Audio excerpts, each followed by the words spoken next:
but also with our partners from Partners for Resilience. A few of you will be aware of the Partners for Resilience, which group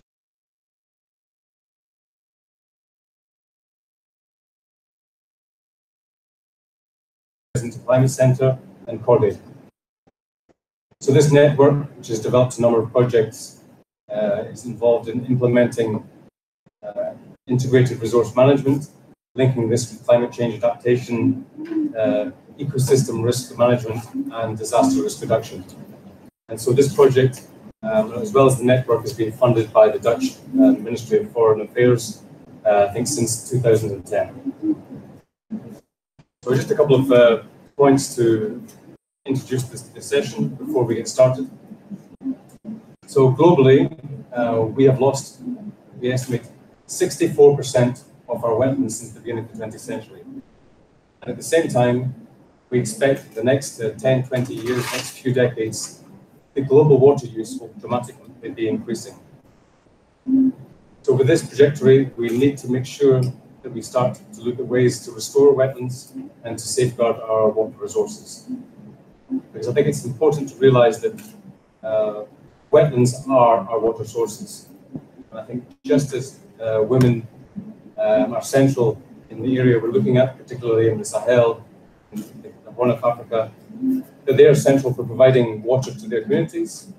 Wetlands themselves are also central for three main functions relating to water: ensuring water quality, water quantity, but also safeguarding against some water-related risks. And as these wetlands are lost, we've seen some increasing tensions arising. And I think Wetlands International before was dealing with more with the environmental side, but now we are, along with other partners, realize that water crisis, water issues are a societal risk. This is not just an environmental problem. And particularly when you look at the linkages between droughts, political instability, conflict, and also human displacement. The issue seems to be quite two-sided, because as we believe that empowerment and decision-making which can be done by women is very important for the water crisis. Equally, when you have extended water crisis in some region, it's quite often women who suffer, and one of the groups that suffer, particularly in rural areas, but also we're starting to see the impact of water shortages on cities. So we need to be working, and I think I was looking at the program today, and the descriptor for this session on women in the environment puts it quite clearly that there can be no sustainable economic development or peaceful societies without a healthy planet. So taking this, I think we need to look at how, particularly water, how women can be empowered to deal with water, but also how this impacts on other societal issues. So now I think we'll have two short videos from the Partners for Resilience project in Mali, which will help to look at one area in Mali where they've been particularly suffering from not so much climate change, but ill adaptation to changing climate. And then we'll have one short video also from Paula Dovelier working on. Please.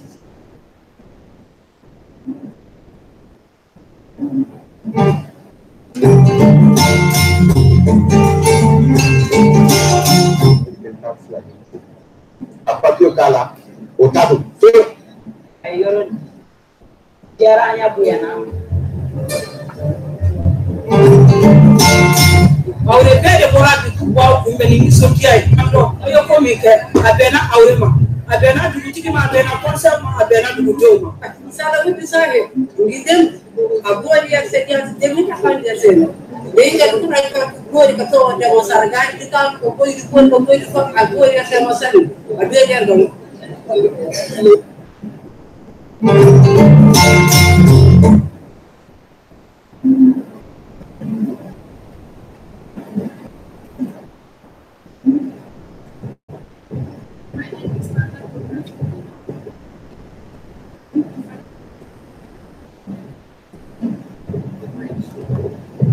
I've been in Mali for 3 years now, and I'm a senior advisor to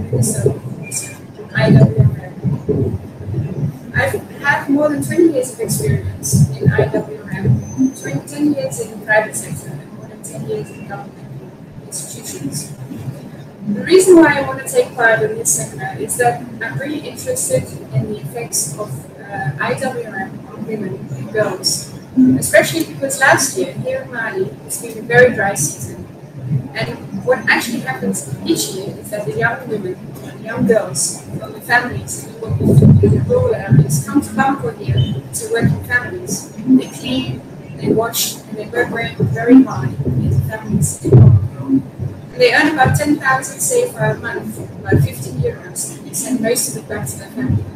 But this year, because of the very low water and the bad agricultural season, the work in the field stopped early. The girls that came to Bamako, instead of coming for 3 months, they are now here for 7 or 8 months. So the exploitation and the bad working conditions for these girls are very hard. So in fact, the water management has a much wider impact on society, and I'm very curious to find out much more about the impact of IWM on girls and women around the world. And I would also like to contribute with my experience, so I'm very curious to the seminar on Griffin.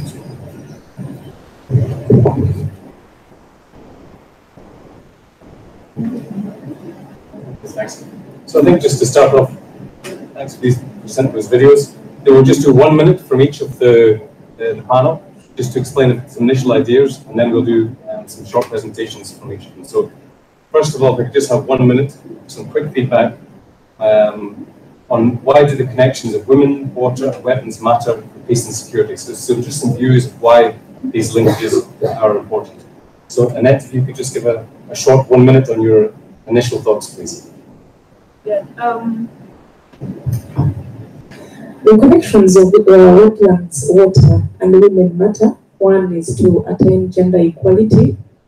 The second is to reduce resource-based conflicts and gender-based violence.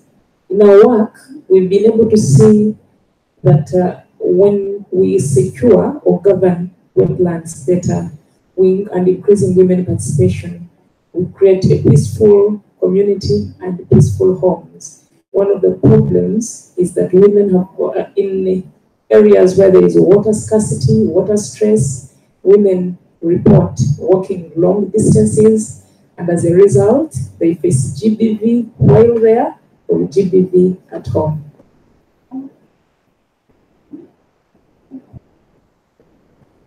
Thank you. To my side, I think water, management of water is connected to women and security as well. For example, like in some years back in Malawi, there was a conflict between Malawi and Tanzania over Lake Malawi. And this really conflict had to affect women because as caregivers in the families, they were supposed to be the one fetching water in the lakeside.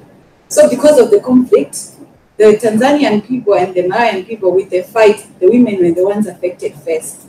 So I feel like if the wetlands are well managed, then this also matters enough to women's security and peace. Thank you.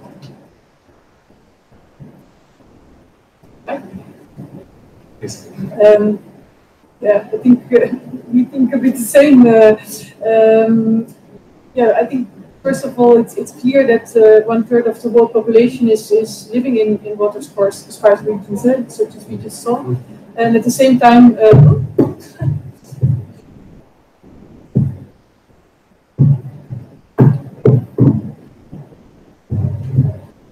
And at the same time, floods are affecting over 1 million people around the world.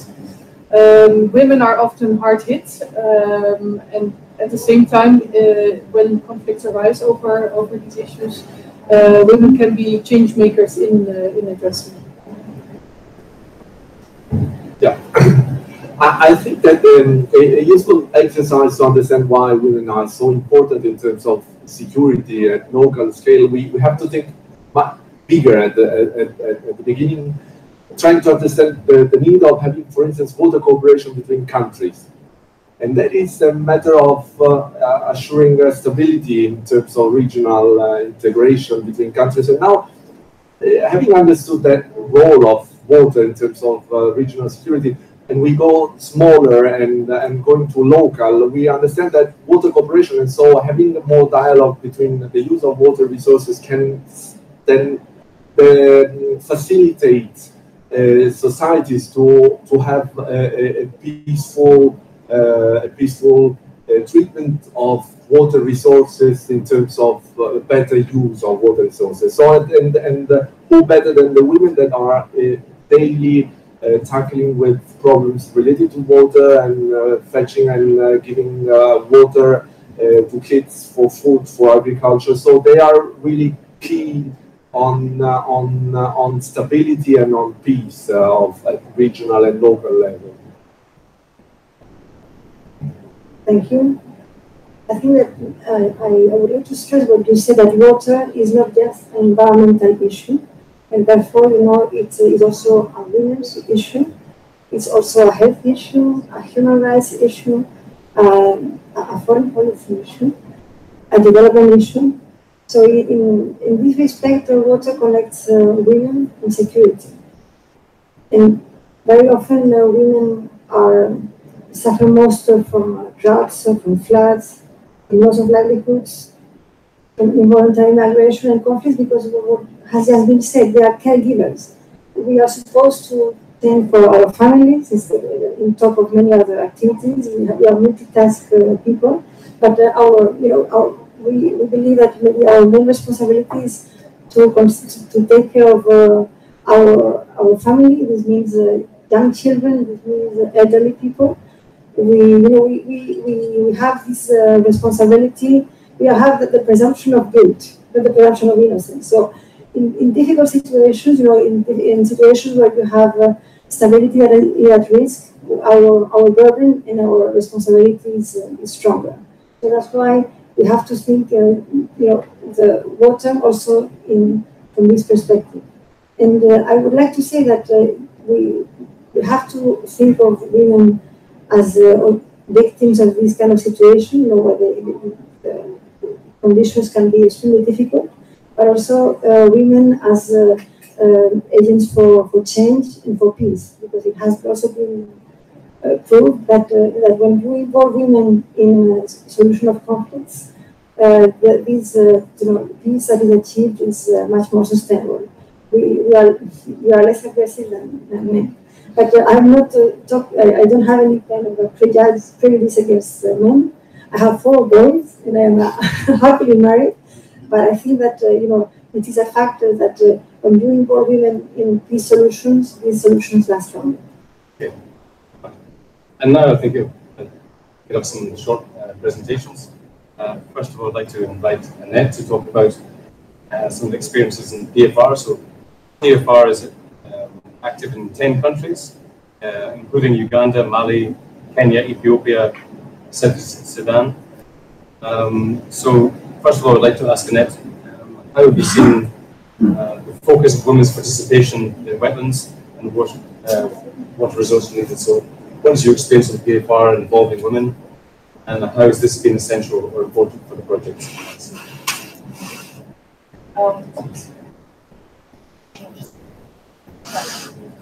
Now the presentation will start. I think it's just like sorry. Thank you. About PFR, our project ended, and we're now in the second phase. The second phase that started 2016. But what I want to register is, next slide, please. We have been working on securing our wetlands to save lives and looking at integrated risk management to have resilient communities and peaceful communities. If some of you are aware about Uganda, we have areas that are chronically food insecure, and that is Karamoja with the drought.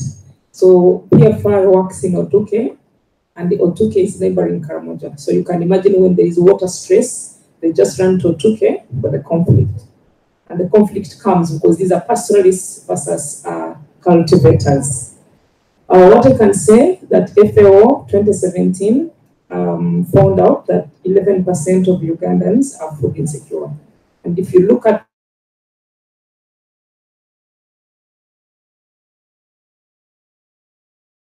we've been working on wetland management plans and developing wetland management plans with purposeful intention of having increased women participation. And that those are selected, for example, Cahokia, where we had 30,000 people dependent on the wetland, which is a source of water and livelihood. And that wetland is part of the Lake George ecosystem that is a Ramsar site, and availability of sand and beekeeping. Those are the values. But when you look at the threats, the conversion of wetland, where people are putting drainage channels or threatening it, over-harvesting of products, burning, bush burning, and then competition of land, we are coupled with limited awareness. Next slide, please. Why do we really focus on women participation? One is to achieve equitable, inclusive participation. As we already stated, the importance of women in governing resources. Men and women have different uses. While men look at sand mining, women look at collection of medicinal plants, food, fish is one of them. Other craft materials for survival. So the whole competition, many people, especially when people are talking of big things, they look at big income. But to a woman, the small things matter as the big things do. We've also been able to promote equitable sharing of environment and natural resource governance, resource products and services, and also improving access and control, where women make decisions and their voice is listened to. One of our lessons is also in the programs that are looking at increasing women participation in political spaces. Governance of resources gives them a platform to understand their leadership capability.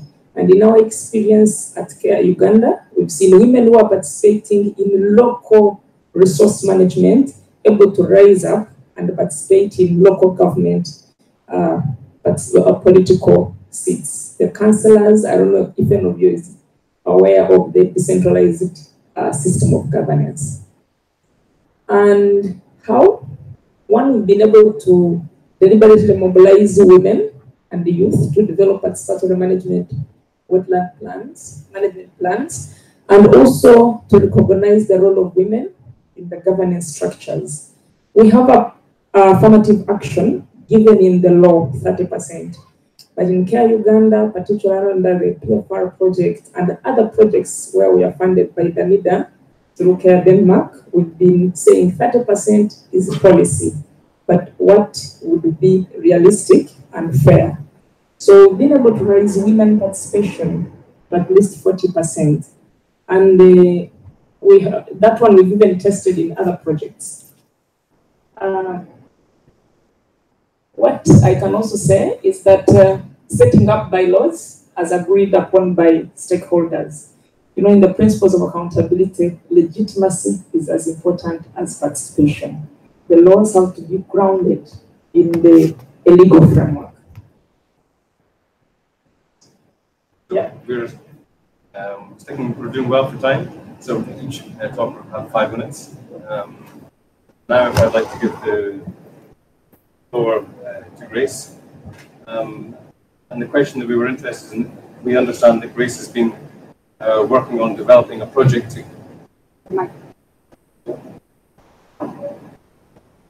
So Grace has been involved in working on a project to create natural contraceptives methods using moringa leaves, and understand that you're training women and empowering them. And we want to know a little bit more about how you've linked this work to the water issue and how to make women and girls key agents of change. Okay, thank you.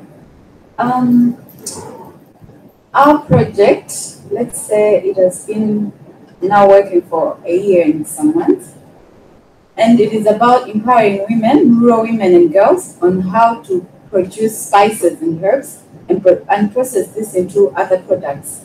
Like one of the products we have processed so far is perfume made from rose flower and moringa, and we are now processing contraceptives using moringa plant. Now, this is affecting what wetlands management is. We are being affected with wetlands management because, as everybody knows, like in agriculture, we depend on irrigation.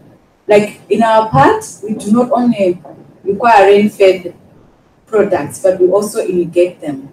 So since this is a project done by women, and women are the ones who are supposed to irrigate their products, like the spices and herbs. And if the wetlands are not really managed, these women have to go far away just to find water to irrigate the products.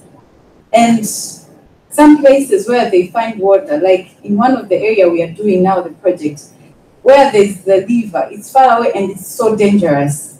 And this really affects the women because they sometimes meet people, they are raped, or sometimes they're even meeting several problems just because it's far and it's dangerous. And this is due because wetlands are not really managed. But also another problem that we have discovered is that when the investors come into the areas where we're doing the projects, most of them use water and they contaminate the water. And so far, we cannot irrigate our crops with contaminated water because most spices and herbs do not do well if the water is contaminated. So if the water is not managed well, then we are losing up the products because now the production will be low just because of mismanaged water. So this wetlands and water connection to women has really been an issue to our project because so far we are unable to progress more because water management is an issue in the areas where we are doing the projects. So it is really important to manage water because as to my side, it is affecting a lot of things because if it is affecting the crops, then we're also affecting the rural women who we are empowering because our target is empowering the women to have something to do. So if the production is low, then how can the women be empowered through development? So I feel like it is really important to manage the wetlands because this has a good role in women again. Thank you. So we'll have times for questions just after. First of all, I'd like to have the speakers. Next, we have Carmen Hagenaars from the Netherlands. So the Netherlands has been putting women, water, and security issues very high on the political agenda. In particular, the Ministry of Foreign Affairs, you've been engaging in several initiatives for strategic programming. So we would just like to invite you to say a little bit more about why the Netherlands has been giving this issue priority, and in particular, the developing the nexus between women, water, and security. Yes. Thank you. And thank you for giving us this opportunity to highlight these initiatives. Yeah, I think we've been working for very long on water management and water supply, also on WASH. I think that's been for long in our cooperation programs. Also a lot on gender, that has also been always a topic of our cooperation. But through the time, we noticed more and more, as I just also mentioned, that security issues are sometimes also caused by conflicts over scarcity on water, for example, or on land. And these two worlds, security world and the development world, are just two very separate worlds in a way. Yeah? So we've tried, for example, also in the Security Council to put items linked to development or to water or to food security on the agenda of the Security Council, which is not an easy one. With that in mind, I think there's three things that we try to push a bit for now. One is the partnerships that we create, or that basically are already there, but that we try to support as the Partners for Resilience, for example. I think it's a great way of working jointly with different partners coming from different angles, so that is one. Then secondly, the Water, Peace and Security Initiative, which we created in 2017, and which has now a 2-year pilot program. And it focuses on overall to increase human security through 4 areas of work. First of all, increasing understanding about the interrelationship between conflict and water, mobilizing awareness and creating effective action. Then third, learning, developing capacities to address vulnerabilities linked to water and security threats. And fourthly, dialogue, so strengthening the processes of dialogue and conflict resolution.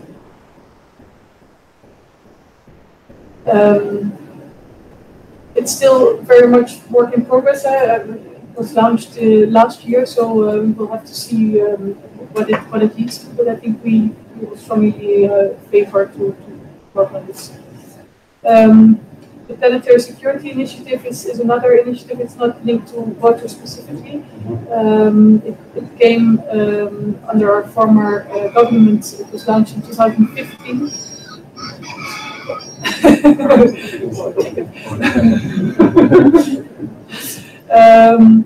Where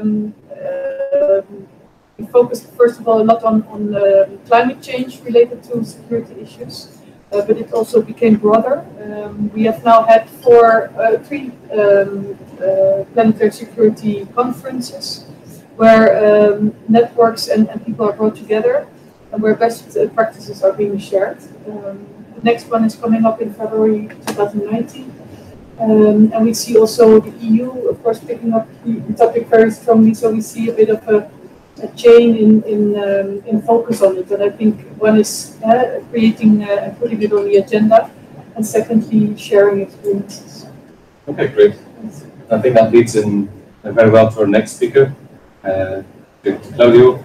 Perhaps to say a few words about your views of how we can what can we do to empower women in the water and natural resource management. Yeah, I'll take back the concept that I was mentioning before. The DevCo, so the cooperation, EU cooperation policy now envisage big what we call water cooperation between countries in terms of creating an environment, an enabling environment for maintaining peace and security. And this we do it basically through what we call the nexus. It's a link between water resources, agriculture and energy. Why this connection? Because agriculture and energy are the two major sectors dealing and using water resources, and we think that by increasing the efficiency in the use of water between the three sectors, we can achieve a better use and more stability in terms of security. And so we are implementing this program Nexus in 5 regions in the world. We cover a kind of 80 countries, so in Central Asia, SADC region, so South Africa, the Niger Basin, the Mediterranean region, and all Latin America. And so through this kind of dialogue process in all countries, we try to put together the three sectors in terms of political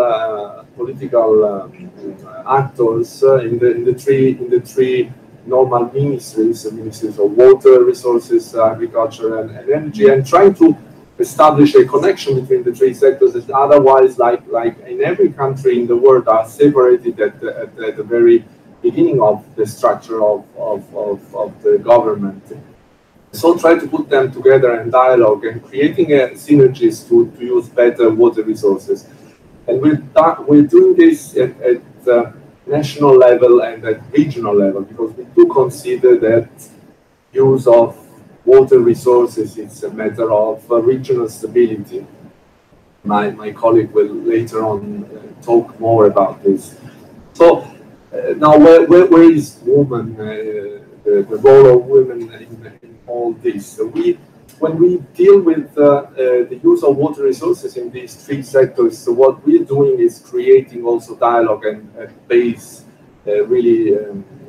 level. So it's not a dialogue that remains at the level of the ministries, but it goes down to communities. For instance, recently participated in Latin America to a regional seminar dealing with this nexus for Latin American countries, and there were representatives from different communities, because at community level, when you go into at small level, you have exactly the same problems. You have the fight for having for deciding who's using the water resources between those ones that want to promote agriculture,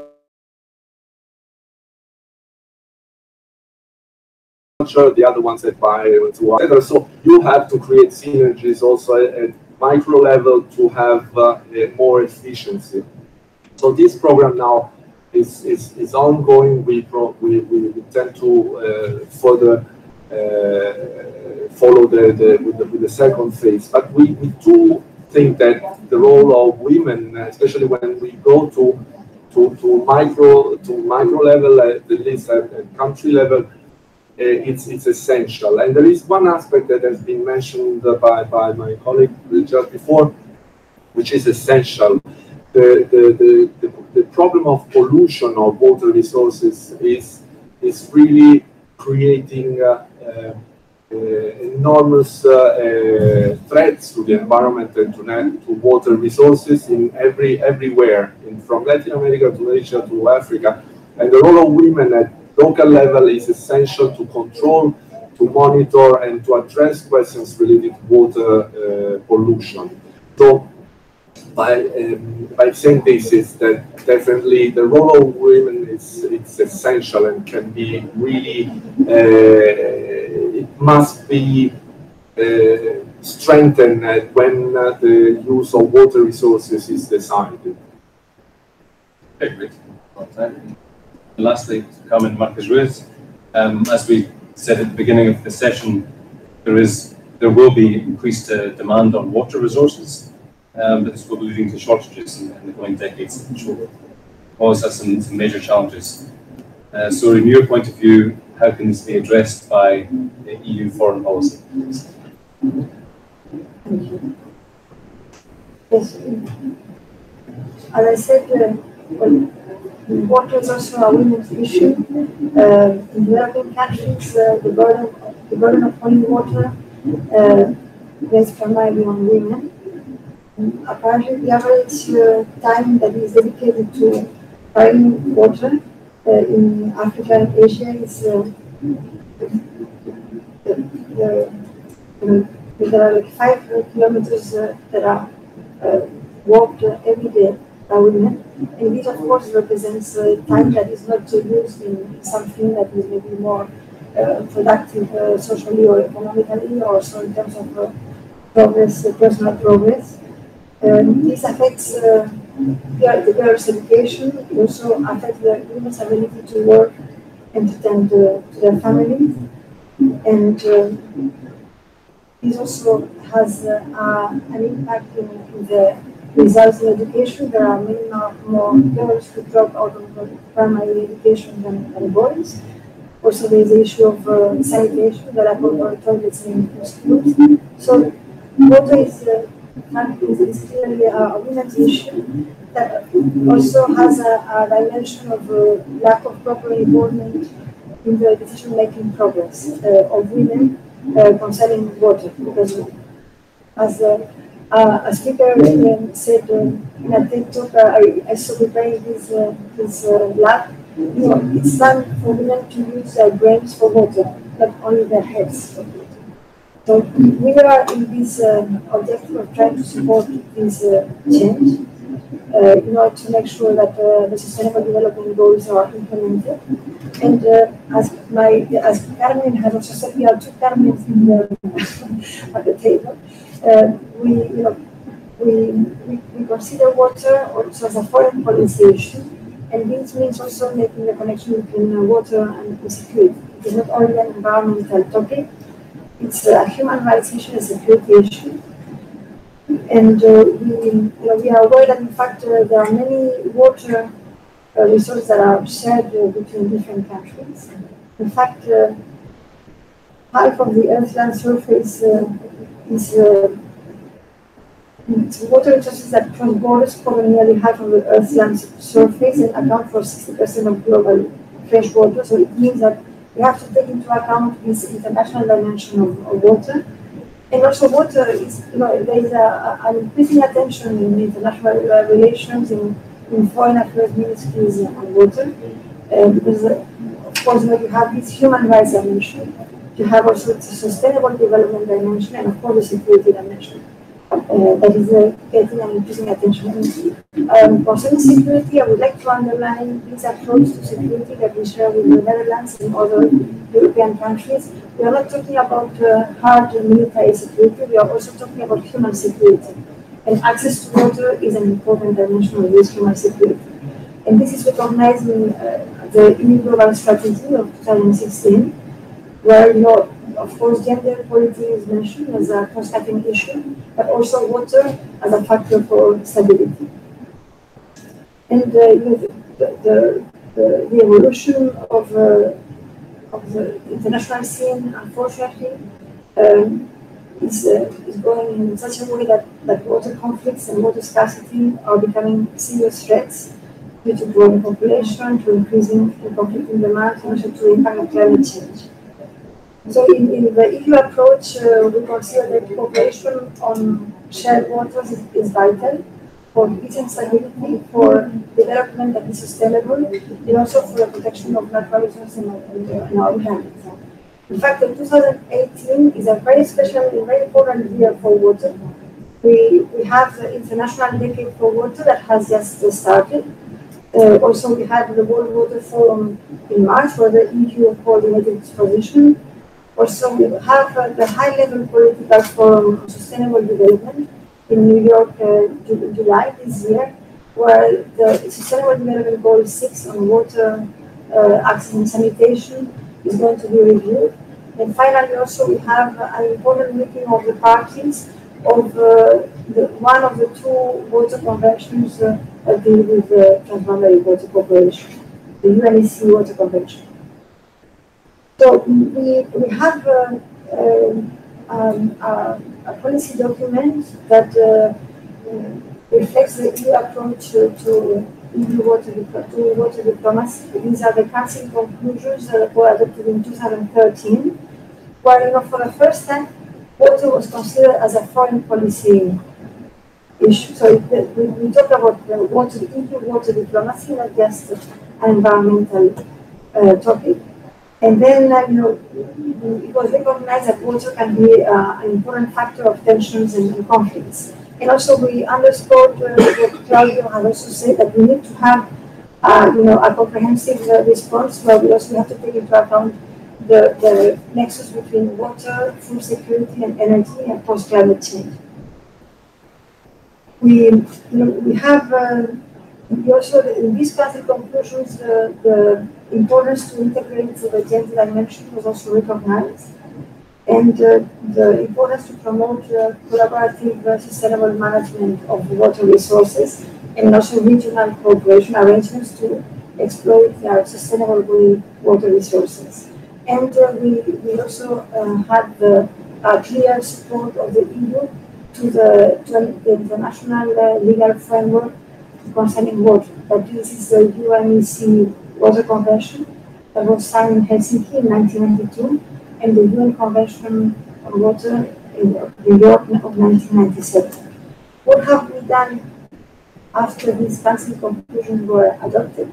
We have done some outreach to support one of these conventions, the UNEC Water Convention. The last one took place in April, May this year.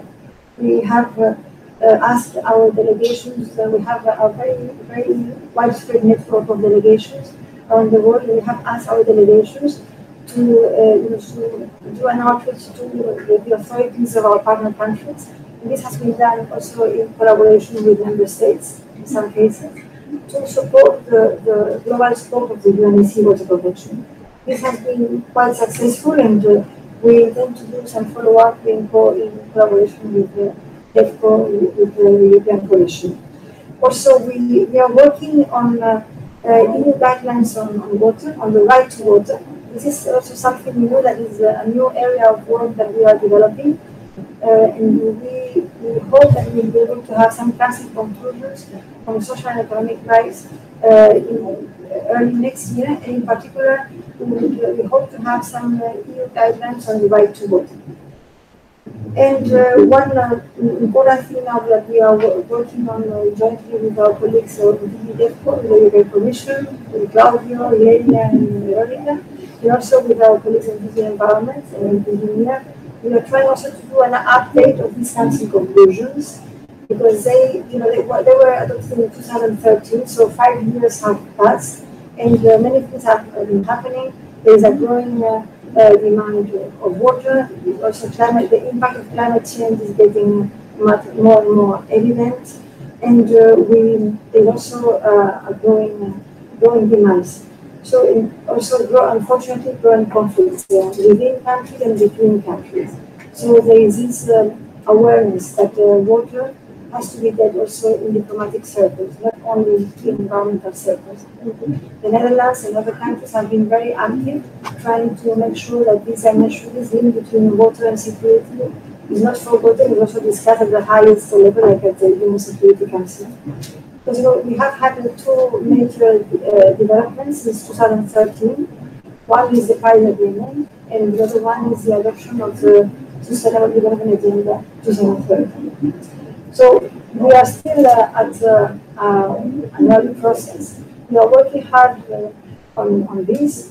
For example, we're having this week an important meeting with stakeholders on the 7th of June, trying to have some informal consultation on what the issues could be, how they could be addressed, what are the challenges, and how the EU could best address them.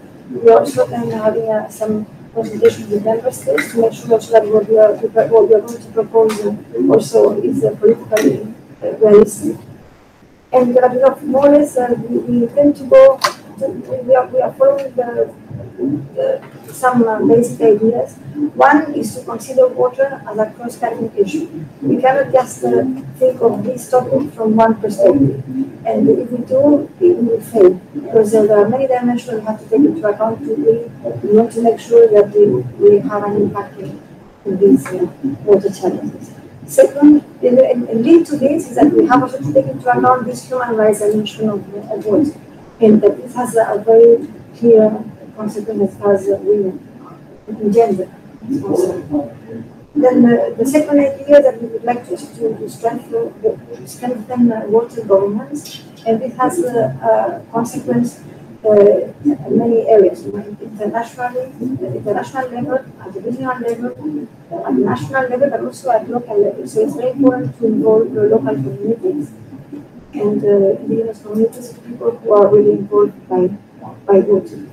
Then third, we also want to focus on this nexus between water and security, because this is really what added value we can give, to see how we can address these linkages to make sure that we can also prevent conflicts and try to minimize the impact of these differences on water, to make sure that we have appropriate regional management of shared resources. And also a fourth idea we want to develop is this link to water diplomacy and climate diplomacy. There is a clear link, although not all the problems of water are linked to climate change, there are many other problems that are just linked to bad management. Look at what happened to the Arab Sea. All this happened before climate change had an impact, but the Arab Sea has almost disappeared. But we have to take into account this link with climate change. And finally, also we want to develop partnerships on water diplomacy, and these partnerships involve many different actors. It can be other international organizations, it can be member states, it can be civil society, private sector. So this is the project in which we are working, and we hope that we will be able to contribute. Thank you. Okay, great. Okay, thanks very much for all this information. So first of all, we'd also like some questions for any of the speakers, but also if you have any ideas for calls for action, to empower women is key agents. So first of all, we got a round of questions just for the speakers, but also if you have some thoughts on particular actions that are required to help empower women in the role of water management. Please, I think there'll be a roving microphone.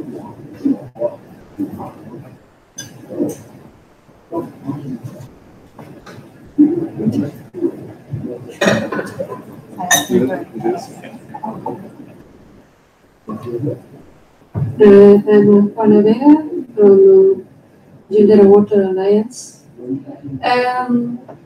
Yes, I would like to stress our attention to two issues still you didn't touch in this discussion, and it has to do with gender issue. The first one is that we should have the clear idea that water is an issue of power, because it's a vital resource for livelihood, for environment, and for food security.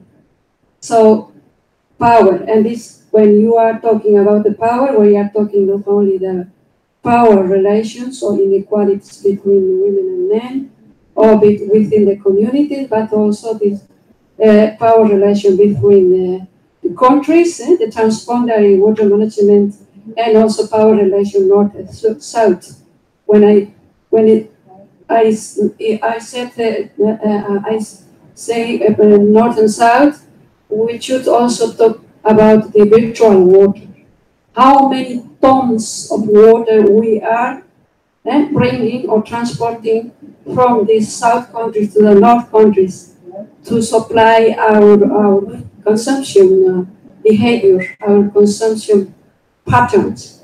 And we know that at least 1/3 of our food, what we eat here, what we buy here in the so-called developed countries, are thrown away. Tons of mangoes, tons of pineapple, tons of bananas, and tons of meat. What means that? From the southern countries. What means is depletion of water and the origin of conflict among, not only among communities or among countries, but also among within the families. It has effects in very gender relations at household levels, this virtual water. So this is a real, we didn't talk about here the relationship of water with the SDGs, because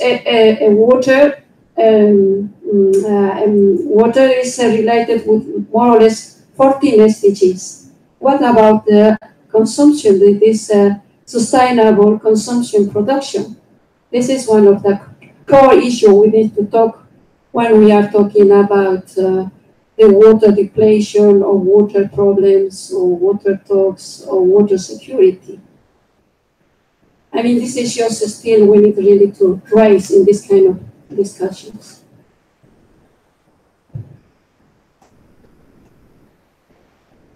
Thank you very much. My question goes to Annette. I'm Moni from SASA. I work for the African Wildlife Foundation in Kenya. You had mentioned about conflict in most of the wetlands, mostly coming from pastoralists from other areas getting to these areas in search for water. And I'd like to agree with you. It's, I think, a very big problem, a source of conflict that is actually affecting women and girls, specifically when you look at issues of security. Because most of these pastoralists are armed, they come in these areas and they affect the security in those areas. But I did get it clear on how your project is addressing that issue.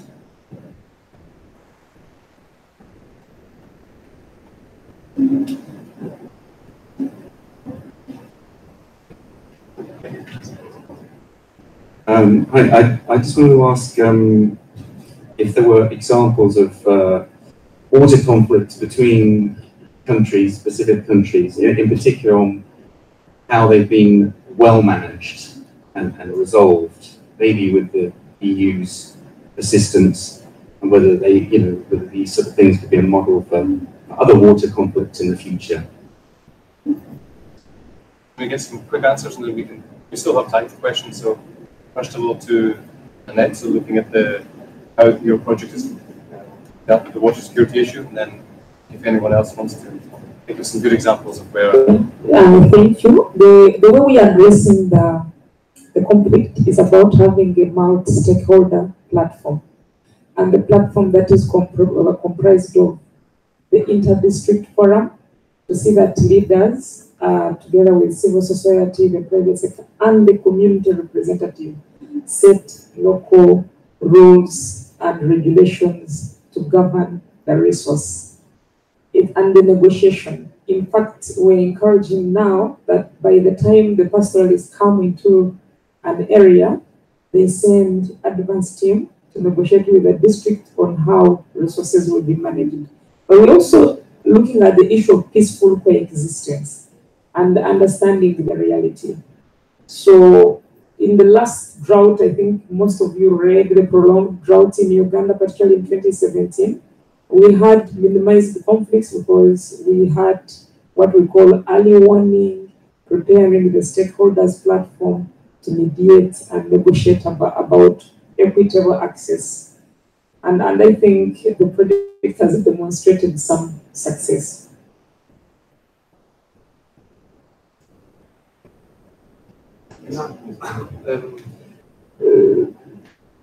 On the virtual water, actually, we could discuss a lot on virtual water. I didn't mention it because it was not too pertinent with the subject we were dealing with, but definitely with virtual waters is a subject that should be discussed very, very accurately, because the fact that a lot of water is used in environments that are not to adapt to produce, for instance, crops that can be imported from elsewhere, and the accounts of virtual water in terms of consumption at national level, it's subject to a lot of studies at the moment. But I mean, we were not discussing this because of the subject. And water is an issue of power. It's definitely an issue of power, and that's why discussion and cooperation needs to be increased in the use of water, and a better cooperation between the parties that are competing for the use of water is essential to create more democracy around water resources. What the EU is doing in terms of let's say, avoiding conflicts between countries, we are doing quite a lot, actually, in terms of assisting river basins, for instance, around the world. The Commission is financing a program which is implemented by the World Bank called SIWA, Cooperation International Water in Africa, which is definitely enhancing all this kind of discussion between countries which are using common river basins or lakes, etc. We are active in the Senegal River Basin Initiative, on the Nile Basin, which is one of the most critical water basins in the world. And at present, you are all aware of the tensions between Egyptians and Ethiopians dealing with the use of water resources. We are active in the Mekong Commission, so all the major river basins we are acting, and this comes from the 2013 water diplomacy activity, which was launched at the level of Ministries of Foreign Affairs. So there are plenty of activities that are promoting cooperation as a way to avoid conflicts. Then obviously when a conflict is already established, it's more difficult to push for water cooperation, but this is another issue. But there was quite recently a very interesting study which demonstrated how between countries where there are water kind of agreements for using shared rivers or basins or lakes or international waters, the risk of conflicts it's going down. So the link between the water and political stability and regional stability is completely demonstrated. And what we are pushing for is really to create a constant dialogue between countries. This is how we are promoting this. We have, first of all, we have mixed up the carbon, so the carbon diggers, which is a good point, and then please. I just wanted to add on one of the examples that I think is a very interesting one is the River Senegal, the OMVS as an organization. It exists already since the 70s. And it is an organization of their countries itself, and basically rotating their presidency over these organizations.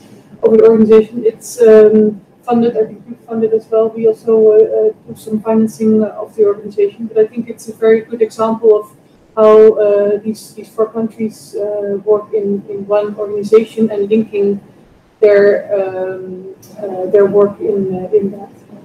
One other that I would like to mention is on Chad, which is very high on many agendas, where I'm not saying that we have avoided things, but I think we are very keen on working on Lake Chad and to see with the countries surrounding Lake Chad to avoid indeed more conflict as the tensions are arising.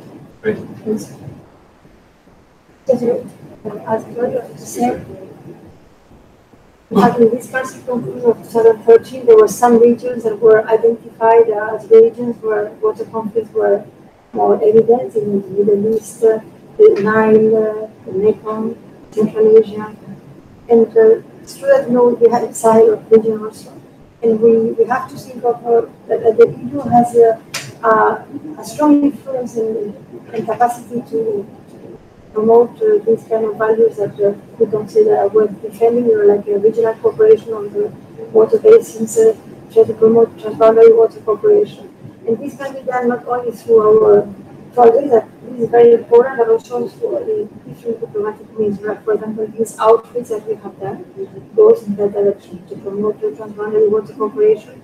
It is something that allows further dialogue and building of trust among countries, and of course, we can see that in some river basins, upstream countries might have a different position from downstream countries, but it is true that you realize that when you have a sustainable management of this river that respects the interests of all the parent countries, this not only increases the risk of conflict, but also gives a proper framework for cooperation and for sustainable development to all countries. Do you have any more questions from comments? Microphone.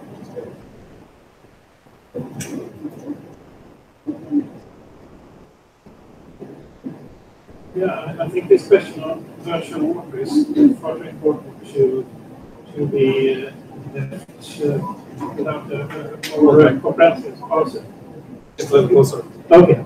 I think this question on virtual water is important, and the fact that we can't put figures, perhaps establish direct connections always between our consumption and the effects it can have on water stress in developing countries should probably not be taken as a pretext for not acting on it. I mean, we do act on climate change, although we don't know exactly the connections. And we can say with quite great certainty, I think, that our consumption can indeed contribute to water stress in developing countries.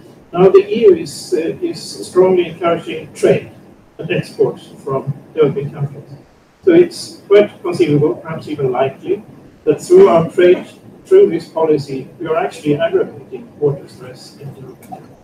Isn't this something that DG DevCo and others should take a very close look at and try to ensure that we don't actually aggravate via this policy water stress in developing countries?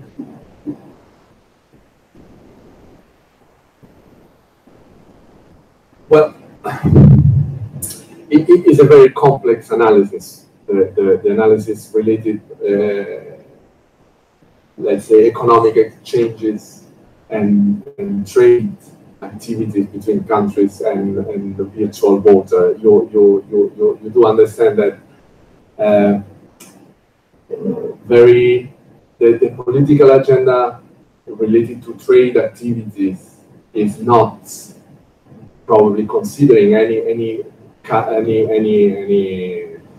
calculation regarding the virtual water, which is more related to water stress in countries. So I participated, for instance, in the Nile Basin Initiative. At that level, countries were indeed evaluating the water that they were consuming by either importing new crops or exporting. So that kind of trade in terms also in use of water at local level. But it's a very complicated calculation that is needed. Now, I've not seen any country considering those exchange of virtual water. I've seen that the economic and trade activities are really neglecting that kind of calculation. It's something that is quite new in terms of development, let's say, activity. I don't know if you have other experiences, but I've not seen any country taking into account virtual waters when calculating water stress in countries. Because like, time is the power relations. Because all these multinational, all these trade really doesn't really want to show what is behind this reality. That is the situation. It's easy to blame the climate change as one of the main drivers of water depletion or water conflicts. But if really we could see all these studies, there are already a lot of studies demonstrating how many tons of water is transported from one country to another country. There is many studies. The situation is that there is no serious analysis from the part of the politics of, because science is already demonstrating this one. And there are interests behind, there are power relations behind. If really we could show these realities, that gender inequality also is a consequence from water, virtual water. So we should start to talk in this way. That is not only one of the drivers of environmental disaster, but also of gender and social inequalities. Well, I'm not the only one that has, you don't have to convince me that a lot of, let's say, the political agenda is moved by economic interest and economic exchanges between countries. So, but I've not seen, indeed, the fact that virtual water can influence economic exchanges between countries that I would not know even how to start the discussion. I don't know. I've not seen any country that put the virtual water into the discussion when starting negotiating trade agreements, for instance. And I don't know. I don't see the interest that they would have in hiding virtual waters. I'm sorry that I'm not too. Probably I don't have the means of understanding this what you're saying.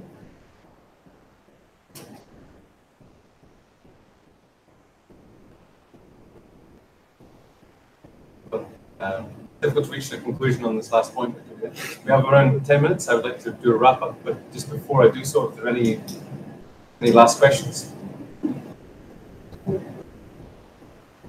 Yeah. I will just try now to make some conclusions of this very talk. But anyone from the panel, if I've missed anything, just jump in. So first of all, I think the key message that we'd like to get across is that poor water management is linked with the loss of wetlands, and if we are going to reverse this, we need to also look, if we're going to achieve success in agriculture, food security, we need to look at irrigation. The issue with increasing populations is not necessarily a problem, but so far we've been ill-adapted to deal with it, so we really need to change the way we are managing our water to ensure that we have a sustainable future. It can also have positive and negative effects. There's definitely positive aspects from having healthy wetlands for security, but equally it can cause social instability and security. One point came out is women often in the region are the primary providers of water for the households. So they should also be involved very much in the local resource management. An aspect is also that if women are having to travel long distances to carry water, and also we saw in the video, it's not just about the daily trek to get water 5 kilometers each day, but also some seasonal travel for working. If they're spending a long time away from home, or they could be open to conflict and to violence, and the violence can also be linked with the water insecurity coming to areas where there is a lot of demand for water resources, but equally their time could be spent on education. This is also linked to sanitary, particularly for young girls, the ability to go to schools with proper sanitation. So the distances are quite key, and that's one thing we'd like to see also linked to the power. If the people who have control of water resources have power, and this has been very much well recognized, unfortunately. So by having local access to healthy wetlands and to local water resources, you reduce distance, but you also empower people to have control of resources. Also came up is the need to very much to have women as part of the decision-making process. As I said, women have different priorities, and although they may be considered some small issues, these are very much critical for the households. So to have them involved, also in the development of in Uganda, to be developing water management plans, also to be setting some bylaws to make sure that there's some legal security for access to water resources. I understood also the recommendation to have at least 30% of women in the decision making. That's correct. So making sure that there is some minimum for the gender balance in decision making. Also, we saw there's a big move for international cooperation, although it may have been recognized many years ago. There was the Council conclusions for 2013, which need to be reviewed. And we've also seen that we are moving away from water as an environmental issue, and there's been some efforts by certain ministries, for example from the Netherlands, where the Ministry of Foreign Affairs has gone to their security issues, so trying to get the water issue out of its silos and have it more cross-country, particularly with links to security, security from conflicts. And then finally, we think the conclusion is that the women are the key drivers for change, and also ensuring peace and security. And we should further explore ways to integrate that into policy. So we have good policies for water, but we need to recognize the role of women, particularly at local level and community level agreements. And from the Wetlands International point of view, we'd also like to see more understanding that the wetlands are providing the water security. So we talk about water, but of course, water doesn't come out of a tap or a bottle, it comes from a source. And we need to look at the source of water and also the source of where we can make a difference for water security in the future.